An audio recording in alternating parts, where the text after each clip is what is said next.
Hey guys, I'm back here for another video, and this is my third time recording this video because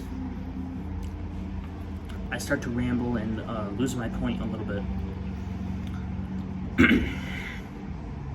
What this video is about is it's my 2 cents on the No Way Home, Spider-Man No Way Home movie. And something that I find very annoying that I keep hearing a lot of different people say. And that's that we're going to lose Spider-Man 3.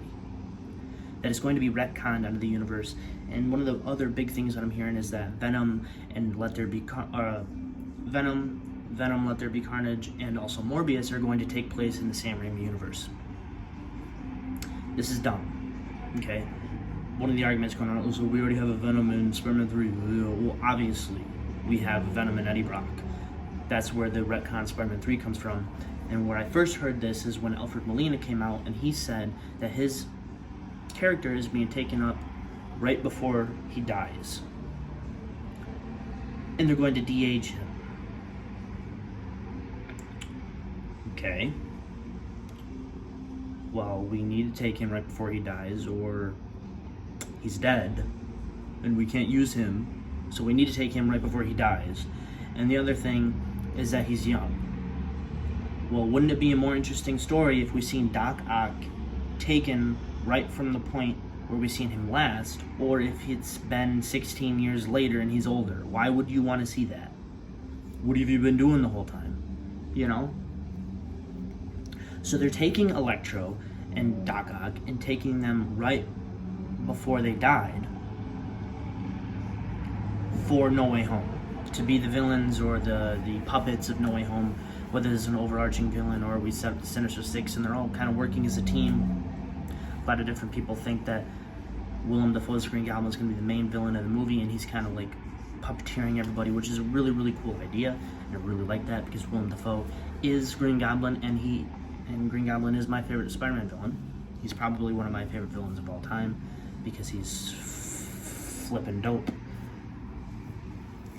Anyway, we can still have Toby and Andrew grow older without retconning Spider-Man 3 or retconning The Amazing Spider-Man 2. Obviously, we're not retconning The Amazing Spider-Man 2 because we have Electro. So why would we retcon Spider-Man 3 and not retcon The Amazing Spider-Man 2? When they're hand in hand for fans. You either really like Spider-Man 3 or you really don't. You either really like The Amazing Spider-Man 2 or you really hate it.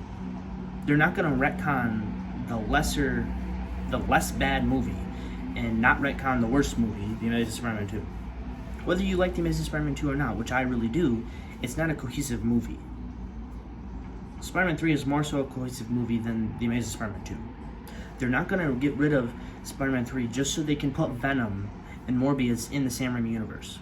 And they're saying, well, okay, well, we see the Daily Bugle and it's got the exact same logo and stuff like that. Okay, well, we're also seeing Murderer put over Spider-Man. And now Spider-Man who's been accused of being a murderer is Tom.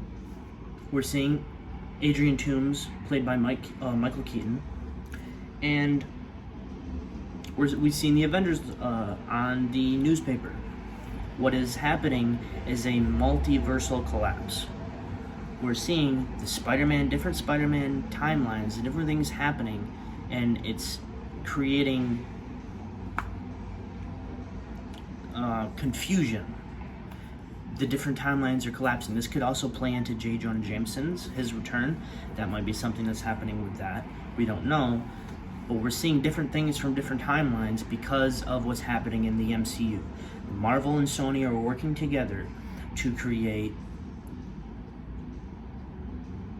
a set of movies, the next phase or the next 2 phases, the next 3 phases, whatever, that deals with a multiversal collapse. Because if you forgot, we lost our Infinity Stones. And in the Loki, I guess there's a Marvel Legends figure of Loki from the TV show, and I guess the MCU timeline is our main timeline. Which I don't understand how that works if there's rumors going around that we're going to see 616 in Doctor Strange 2. So we're going to have to see how that plays out. But if the MCU is our main timeline, and the Raimi universe and the Webb universe come off of that. And we're seeing our universe lose the Infinity Stones, and that causes branch realities and different things. And whatever's happening with Wanda and Doctor Strange is causing even more problems. We can say that we lose 2 Spider-Man universes, and things are starting to be mushed together, be cramped together, and different things are not working right because they're not from the right universes. I'm having a really hard time trying to explain this.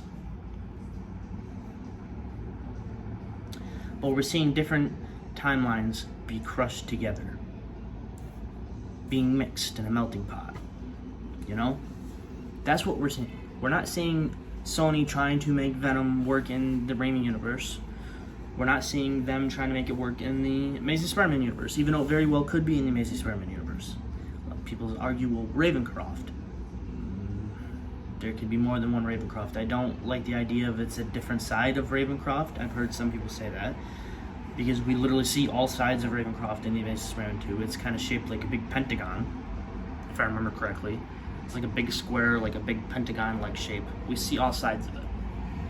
It's not this big patch of land that's surrounded by trees and things like that, like in the Venom Let There Be Carnage. So there could be more than one Ravencroft.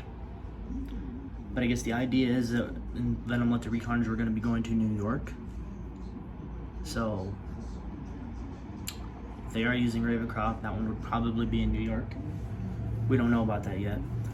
But the whole point of this idea, or the whole point of this video, is to show my opinions on the fact that we're not losing Spider-Man 3. Even if Sam Raimi comes back to do Spider-Man 4, it's not going to be the new Spider-Man 3. It's going to be Spider-Man 4. I much more see Sam Raimi as the type of guy to fix his mistakes than run from them. He's going to, like he said in interviews before, he wanted to make the best Spider-Man movie possible with Spider-Man 4. He wanted to move forward, not backward. So with that said, I hope you guys enjoyed this video. If you did, click the like button, subscribe, hit the notifications, and down in the comments, tell me what you guys think. If you guys think that we're going to have a new Spider-Man 3, or if the Raimi-verse is going to be connected to the Venom-verse, or if the Venom-verse is the Raimi-verse. Tell me what you guys think in the comments below. I should probably do this one again, probably record it for the 4th time, because I keep losing my train of thought, but we're not going to do that. I'll see you guys in the next one.